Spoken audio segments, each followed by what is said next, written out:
அப்படின்றது தான் என்னுடைய. ரொம்ப பெரிய மேனேஜ்மெண்ட் பிரின்சிபலை ரொம்ப அழகாக பண்ணி ரொம்ப சிம்பிளாக பண்ணி கொடுத்துருக்கேன். ஏன்னா இங்கிலீஷில் சொல்லுவா whatever gets measured gets done. நீங்கள் ஆரம்பிச்சிருக்கிறது இந்த கலா சமர்ப்பணா. இந்த கலா சமர்ப்பணா மூலமாக நீங்கள் என்னென்ன விஷயங்கள் பண்ணிட்டுருக்கீள், இதனுடைய ஃப்யூச்சர் பிளான்ஸ் என்னென்னங்கிறத பற்றி சொல்லுங்கள். குருஸ்தானம்ன்றது என்னன்னாக்கா, அம்மா அப்பா நம்மளுக்கு இந்த பாடி கொடுக்குறா, பட் நாலேஜ்ன்றது ஞானம்ன்றது குரு நம்மளுக்கு கொடுக்குறாங்க. ஸோ அந்த ஞானத்தை வச்சு தான் ஒரு மனுஷனுக்கு ஒரு மரியாதையும் ஒரு ஒரு உயர்ந்த ஸ்தானம் கிடைக்கிறது லைஃப்பில்.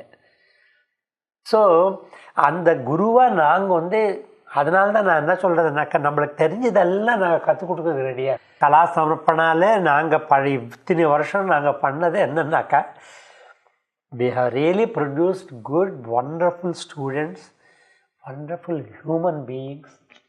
கலை ஒரு பக்கம் இருக்கட்டும், we want them to be good human beings. கலை வளரணும்னா கலைஞர்களுக்கு ஊக்கம் இருக்கணும். அப்போ அவங்கள ஊக்குவிக்கணும்னா அதுக்கு பொருளாதாரம் வேணும். அப்போது எல்லாருக்கும், எவ்ரிபடி, ஆர்டிஸ்ட்க்கு மட்டும்தான் இந்த கடமை, இந்த பொறுப்பு கிடையாது.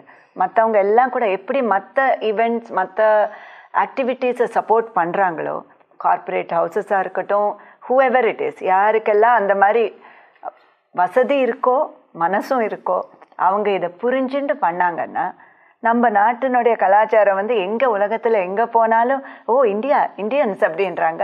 நம்ம என்ன சொன்னாலும் அவங்க அவ்வளோ மரியாதையோடு கேட்குறாங்க. Society has a big responsibility to encourage this art and artists. Support பண்ணி அதை என்கரேஜ் பண்ணி cultural organizations, government organizations, corporate offices, அப்புறம் private business people, இவங்கெல்லாம் இப்போ கிரிக்கெட்னாக்கா ஒரு 10 கோடி கொடுக்கறது இல்லையா?